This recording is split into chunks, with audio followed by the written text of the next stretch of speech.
الحمد لله وكفى وسلام على عباده الذين اصطفى وعلى آله وأصحابه ومن وفى. اللہ کے نام سے شروع جو بڑا مہربان رحمت والا. تمام تعریفیں اور ساری تعریفیں اسی کے لیے، اور سلام ہو اس کے چنے ہوئے تمام بندوں پر اور ان کے سردار آقا کریم صلی اللہ علیہ وسلم کی ذات گرامی پر اور ان کے تمام آل و اصحاب پر اور جس نے نبی سے وفا کی ان تمام پر.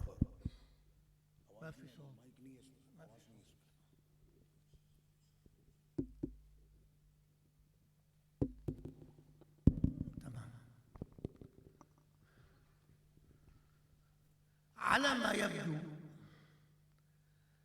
أن عصر التطرف انقضى. جیسا کہ میں سمجھ رہا ہوں کہ جو تشدد کا زمانہ تھا وہ پورا ہوا، ختم ہوا. عصر القتال والمبارزة ضد القيم والمبادئ الإسلامية. اور وہ قتال اور جنگیں اسلام کے خلاف جو ہیں وہ ظاہری طور پر سامنے آ گئیں. فأصبح اليوم الوهابية مرفوضون. اور آج جو ہے وہابی وہ مردود کر دیے گئے. ومن يقاتل الشعوب مرفوضون. اور وہ قومیں کہ جو لڑ رہی تھیں وہ بھی ساری ختم ہو گئیں. ومن يحارب مع الشيوعية مرفوضون. اور اسی طرح سے جو شیعہ کے ساتھ لڑ رہے تھے وہ بھی ساری مرفوض باطل ہو گئیں.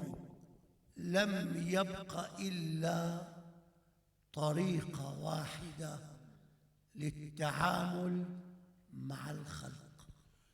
جتنے بھی فتنے تھے ختم ہو گئے سوائے ایک طریقے کے جو اب تک اللہ کے بندوں کے ساتھ متصل ہے، وہ ایک ہے، وهي طريقة المسالمة والموادعة والمسامحة.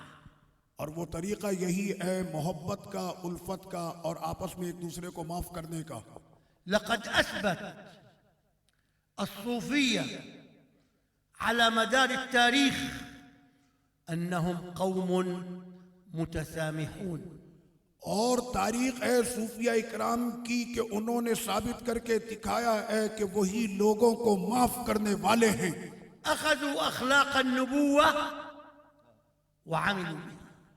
اور انہی لوگوں نے سرکار کے مکمل اخلاق کو اپنایا اور اسی اخلاق کے ساتھ وہ لوگوں سے پیش آئے.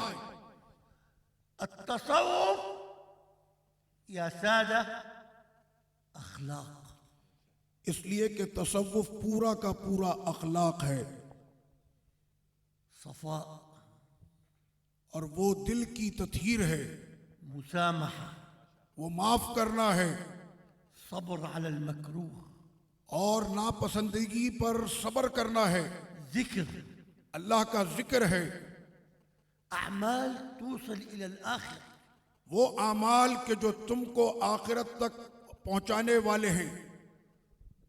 أما أولئك الذين اليوم يقتلون بالسيف ويفجرون وتذهب الضحايا على مدار الأرض في كل مكان. اور وہ لوگ کہ جو زمین میں فساد کرتے ہیں، قتل کرتے ہیں، خون کی ندیاں جنہوں نے زمین پر بہا دی ہیں، فسوف يلقون غيا. تو ان قریب وہ جہنم کی سب سے گہری وادی میں گرنے والے ہیں. لست أنا الذي أقول، یہ بات میں نہیں کہہ رہا، أنتم جميعا تقرؤون القرآن آپ سارے کے سارے قرآن مجید کے پڑھنے والے ہیں. ولا شك أنكم مررتم على سورة النساء.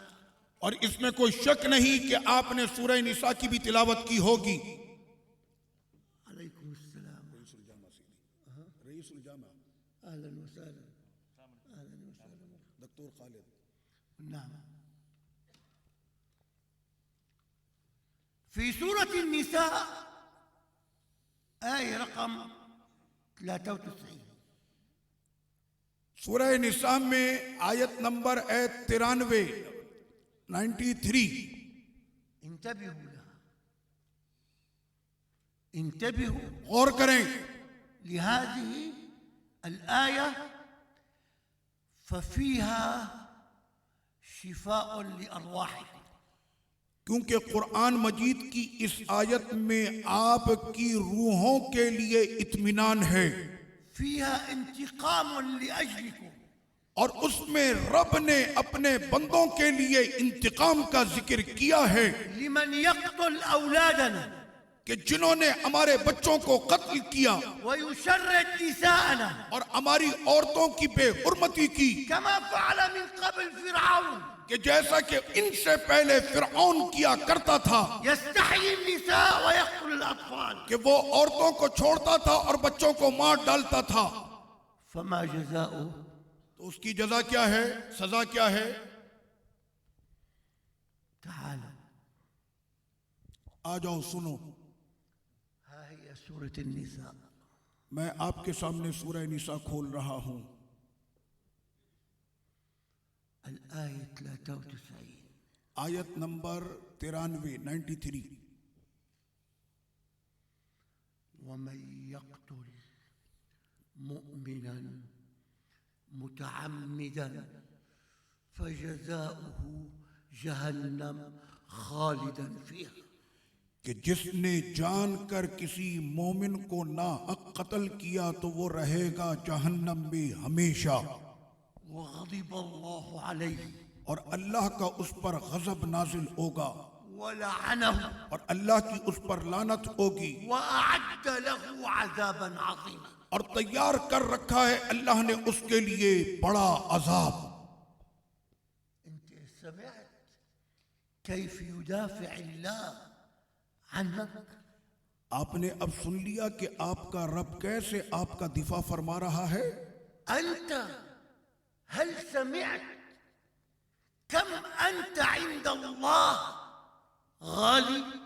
اب آپ کو پتا چلا کہ آپ رب کی بارگاہ میں کتنے قیمتی ہیں. الله لم يسمح لأحد أن تمتد يده لتؤذيك. اللہ تعالیٰ کبھی اس بات کو پسند ہی نہیں فرماتا کہ کوئی بندہ کسی بندے کی طرف ہاتھ بڑھائے. لذلك في الإسلام أحكامه على مدار الأخلاق. اسی وجہ سے ہمارے اسلام کا یہ پورا دائرہ جو گھومتا ہے وہ اخلاق پر مبنی ہے. يا شباب، اے جوانوں، النبي عليه الصلاة والسلام أعطانا درجة كبيرة لمن حسن خلقه. ہمارے آقا علیہ الصلوۃ والتسلیم نے عظیم درجے عطا فرمائے ان لوگوں کے لیے کہ جنہوں نے اپنے اخلاق کو اچھا کیا وتعامل بالتسامح مع الناس، اور جس نے لوگوں کے ساتھ معافی کا معاملہ رکھا. بالله اسمعوا هذا الحديث الرائع. سنو یہ کیا خوبصورت حدیث ہے میرے سرکار کی. إن العبد لا يدرك بحسن خلقه درجة الصائم القائم. کہ بے شک بندہ پہنچتا ہے بلند مرتبے پر اپنے اخلاق حسنہ کی وجہ سے ایسے کہ جو درجہ نمازی اور روزے داروں کا ہوتا ہے وہ اخلاق سے مل جاتا ہے.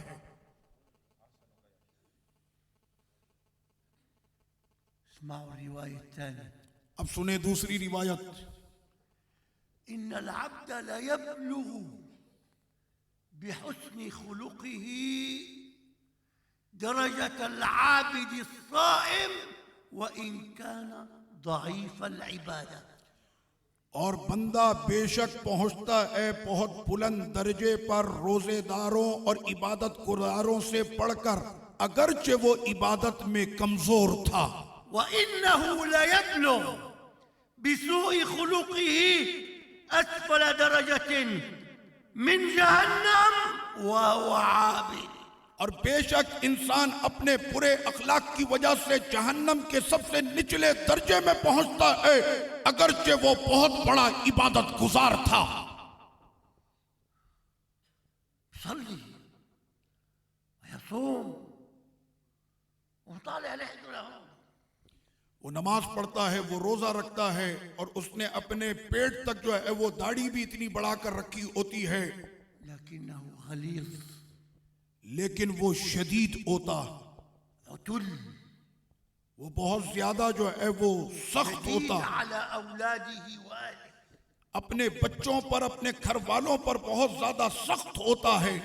سؤال النبي أسفل درجة في جهنم. آقا علیہ الصلوۃ والتسلیم نے انہی لوگوں کے لیے فرمایا کہ جہنم کے سب سے نچلے درجے میں ہوں گے.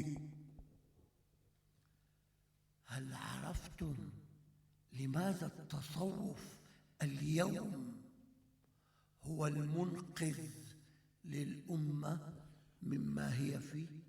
آج آپ کو پتا ہے کہ وہ کون سا ایسا کام ہے کہ جس سے قوم اور امت جاگ سکتی ہے، اور اس میں آج یہ قوم میں وہ چیز ہونی چاہیے.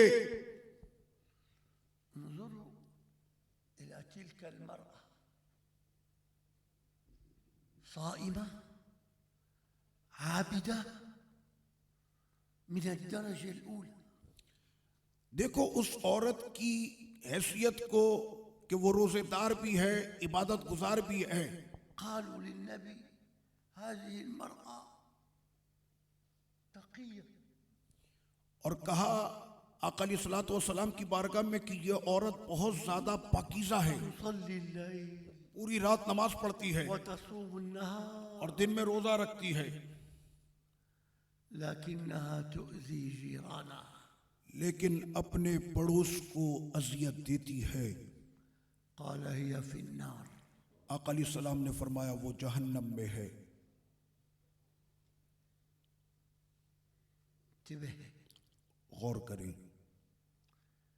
انت مسلم، آپ مسلمان ہیں. تسمح لي اسألك سؤال؟ آپ مجھے اجازت دیتے ہیں کہ میں آپ سے ایک سوال کر سکوں؟ شو يعني مسلم؟ کیا مطلب ہے مسلمان کا؟ تفضل آپ جواب دیں، أجيب. جواب دیجیے. ماذا تعني كلمة مسلم؟ کیا مطلب ہے مسلم کا مطلب؟ من يجيب؟ کون جواب دے گا؟ من يجيب؟ کون جواب دے گا؟ هو ما أحد يعرف.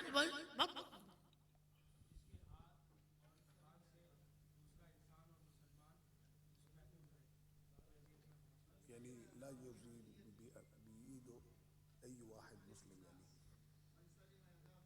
برافو، ان کا جواب هذا كلام النبوي. المسلم من سلم المسلمون من لسانه ويده. ڈاکٹر عمران صاحب نے جو جواب دیا، شیخ صاحب نے فرمایا بالکل صحیح جواب ہے کہ مسلمان وہی ہوتا ہے کہ جس کی زبان اور ہاتھ سے دوسرا مسلمان محفوظ رہے. كانوا تفكروا هذول داعش من المسلمين. اور خبردار کوئی یہ نہ سمجھے کہ داعش وہ مسلمان ہیں.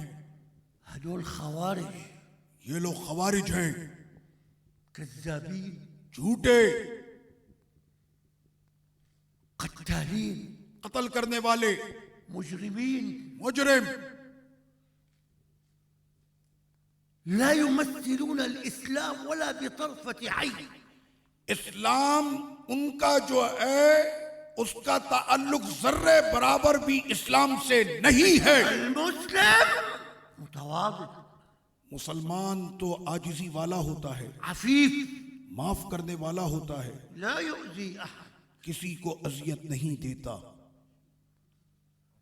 أما هؤلاء فقد قتلوا وشردوا وزنوا وكفروا وهم يرفعون راية هي بريئة منهم. وہ لوگ کہ جنہوں نے قتل کیا، جنہوں نے عزتوں کو پامال کیا، لوگوں کو ان کے گھروں سے برباد کیا، اور پھر وہ کہتے ہیں کہ انہوں نے اسلام کا جھنڈا اٹھا رکھا ہے. اسلام ایسے دہشت گردوں سے بری ہے. التصوف هو الحل للأمة اليوم. اس زمانے میں تصوف کے اندر ہی امت کی نجات ہے۔ هل في القرآن حديث عن التصوف؟ کیا قرآن و حدیث کے تصوف کے بارے میں قرآن و حدیث کیا کہتا؟ هل حدثنا القرآن عن التصوف؟ کیا ہمارا قرآن تصوف کے بارے میں بیان کرتا؟ نعم، جی ہاں۔ عبر عن التصوف بالربانية۔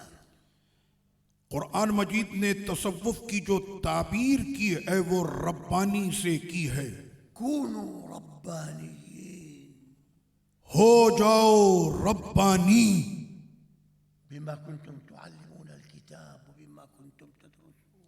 کہ جو تم سکھاتے ہو اور جو تم پڑھتے ہو۔ على زمن النبي كان اسم الزهاد والعباد وأهل الصفة۔ آقا علیہ الصلوۃ والتسلیم کے زمانے میں زہاد، عباد اور اہل صفا کے نام دیے جاتے تھے۔ قاعدين بالمسجد النبوي عم ياكلوا ويشربوا وهن فقراء على حساب النبي۔ مسجد نبی شریف میں ایسے لوگ تھے کہ جو کھاتے بھی وہیں، پیتے بھی وہیں، رہتے بھی وہیں، اور وہ بہت زیادہ فقراء تھے اور وہ سرکار کے خرچے پر وہاں پر رہتے تھے۔ فلما سارت الفتن انعزلوا عن الناس وسموا انفسهم الصوفیہ۔ لیکن جب فتنوں کا دور آیا تو ان لوگوں نے اس طرف جو ہے وہ بدلاؤ کیا اور وہ زہاد اور عباد کی جگہ پھر انہوں نے اسی کا نام تصوف رکھا۔ لا ادری ان كان بينكم بعض من يفهم بالمصطلحات التي تقول لا مشاحة في الاصطلاح، هل مرت هذه العبارة عليكم؟ یہاں پر مجھے نہیں پتا کہ ایسے لوگ موجود ہوں کہ جو تصوف کی اصطلاحات اور مصطلح کو یہاں پر جانتے ہوں۔ مجھے نہیں پتا کہ آپ لوگ ان حوالوں سے اور ان کی اصطلاحات سے واقف ہیں۔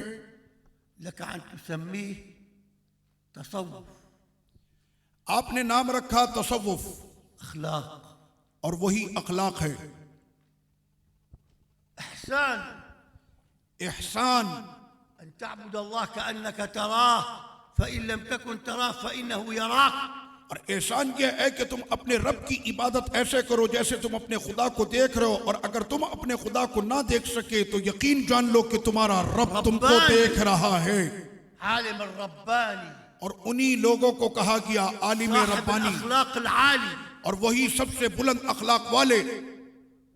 لا مشاحة في الاصطلاح، ليس من الضروري أن يكون اسم التصوف زمن النبي۔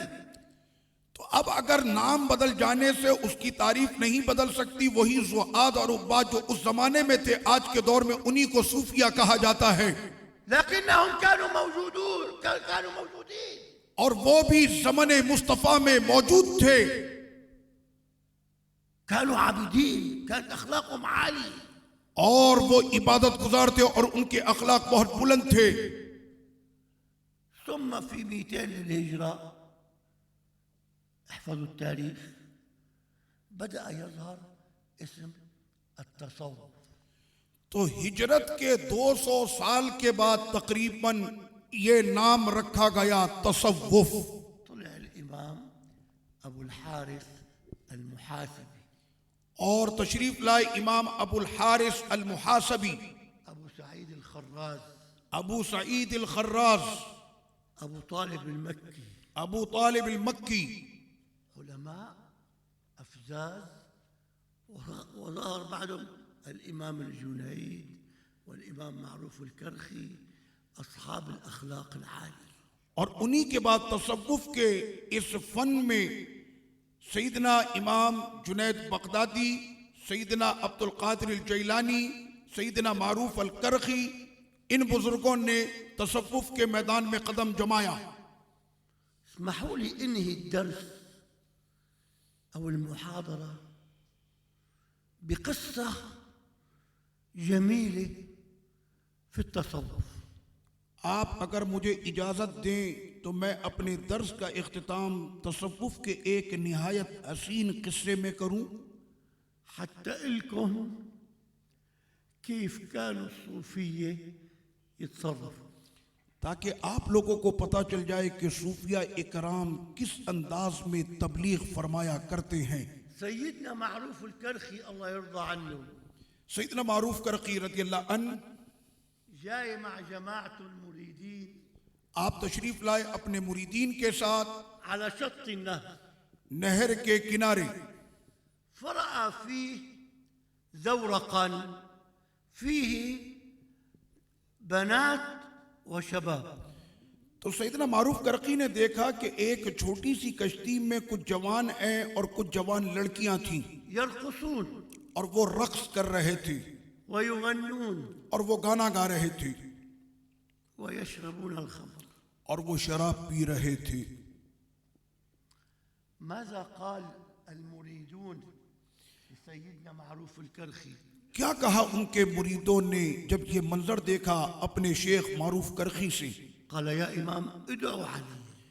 انہوں نے کہا ہمارے شیخ ان گستاخوں کے لیے بدعا کریں، خلي الله يعاقبهم.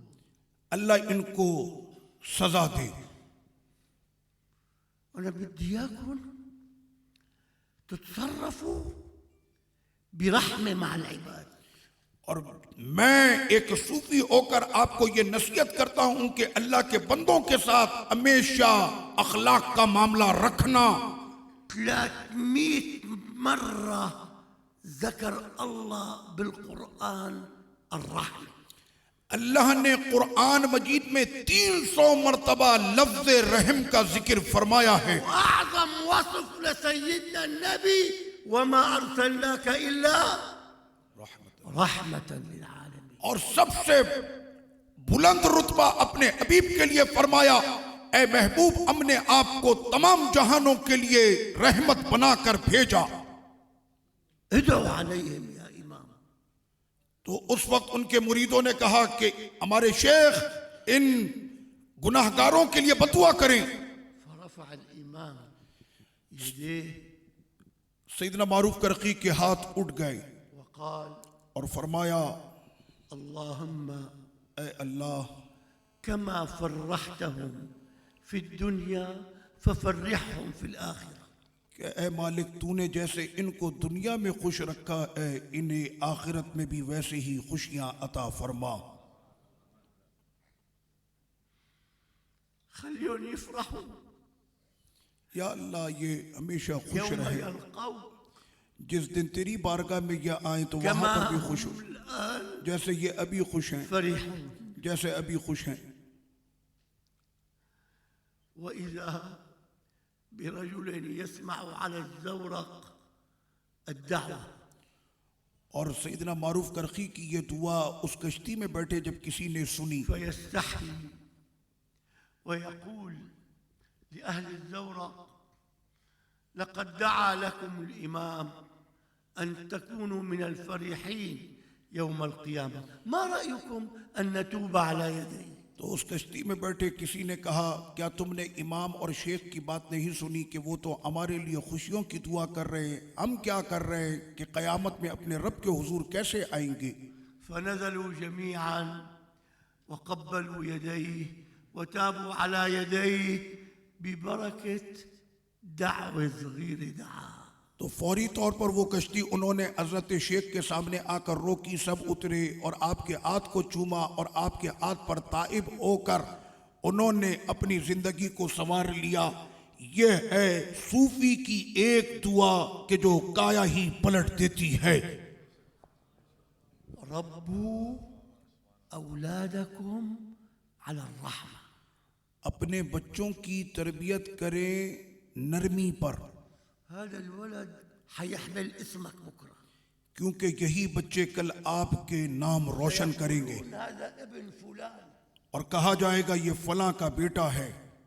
ربي على الرحمة ان کو پالے نرمی کے ساتھ ليرحم غيره. تاکہ وہ دوسروں کے ساتھ بھی نرمی سے پیش آئے. هذه رسالة الرحمة، هي رسالة التصوف.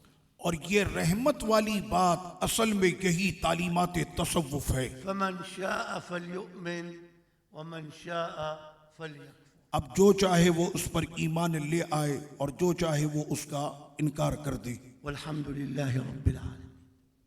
والحمد للہ رب العالمین.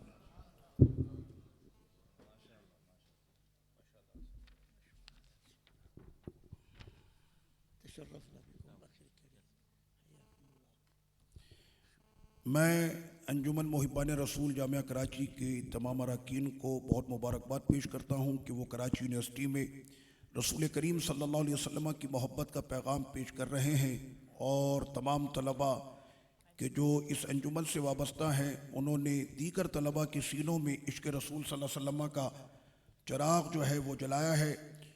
اور جناب وائس چانسلر صاحب جامعہ کراچی پروفیسر ڈاکٹر خالد عراقی صاحب اور ممبر سنڈیکیٹ صاحبزادہ معظم قریشی صاحب کے لیے دعا گو ہوں کہ وہ محبت رسول صلی اللہ علیہ وسلم کے کاموں میں اس طرح خدمات انجام دیتے رہیں. هذه الرسالة سيدي يعني من قبل في هنا لجنة محبان رسول، يعني لجنة الشباب منظمة الشباب، هم دائما يحتفلون بالمولد الشريف وبقي الأيام في ذكرى سيدنا إمام الحسين وبقي الأشياء. فما شاء الله هذا رئيس الجامعة دائما هو يدعم ويساعد هؤلاء الشباب. وأيضا في هناك معظم قريشي وأيضا هو من أعضاء اللجنة، من عضو اللجنة، أيضا هم يدعم ويساعد، فأنتم تدعوا لهما.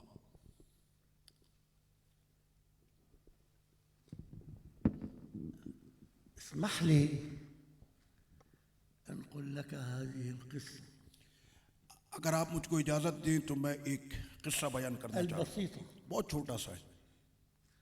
هناك إمام في لبنان مشهور اسمه الإمام النبهاني. لبنان میں ایک عالم ہے بہت مشہور، امام نبہانی، شاعر النبي اللهم صل عليه، اور آقا علیہ الصلوۃ والتسلیم کی مدح میں نعتیں لکھنے والے، غارق بحب النبي. حضور کی محبت میں جو فنا ہو گئے. هذا الرجل رأى النبي في المنام. تو اس عالم نے آقا علیہ الصلوۃ والتسلیم کو خواب میں زیارت سے مشرف ہوئے. قال يا رسول الله، انہوں نے کہا یا رسول اللہ، لقد اخترع الناس في عصرنا ما يسمى بالمولد. کہ ہمارے اس زمانے میں لوگوں نے یہ ایجاد کیا ہے جس کا نام انہوں نے میلاد شریف رکھا ہے، يقرؤون قصتك اور وہ اس میں آپ کی شان بیان کرتے ہیں، ويقدمون الطعام لأجلك اور وہ لوگوں کو کھانا پیش کرتے ہیں آپ کی محبت میں، والحلوى. اور مٹھائی پیش کرتے ہیں. هل هذا يعجبك يا رسول الله؟ کیا یا رسول اللہ آپ کو ان کا یہ عمل پسند آتا ہے؟ أنت تسر بهذا يا رسول الله؟ یا رسول اللہ آپ ان کے اس عمل سے خوش ہوتے ہیں؟ فقال سيدنا الإمام النبهاني عبارة، تو امام نبہانی نے اس وقت ایک تاریخی جملہ جو ہے اس پر ارشاد وهذه فرمایا، العبارة فيها إشارة. اور اسی عبارت پر آپ لوگوں کے لیے ایک اشارہ ہے. وإن اللبيب من الإشارة يفهم. اور جو سمجھدار ہوتا ہے اس کے لیے اشارہ کافی ہے. قال فرمایا من فرح بنا فرحنا به. جو ہم سے خوش ہوتا ہے ہم اس سے خوش ہوتے ہیں. یہ سرکار نے فرمایا. فأنا أبشركم میں آپ کو خوشخبری دیتا ہوں أن النبي عليه الصلاة والسلام سيفرح بكم يوم القيامة. کہ آقا علیہ الصلوۃ والتسلیم آپ سے بھی خوش ہوں گے میدان محشر میں. آپ سب کا بہت شکریہ. سیدنا الآن هذه منظمة تبع شباب محبان رسول هم يقدمون التبرع والدعم للطلاب، وأنتم تقدم بيدكم. أحسن، تفضل. نام پکاریں اور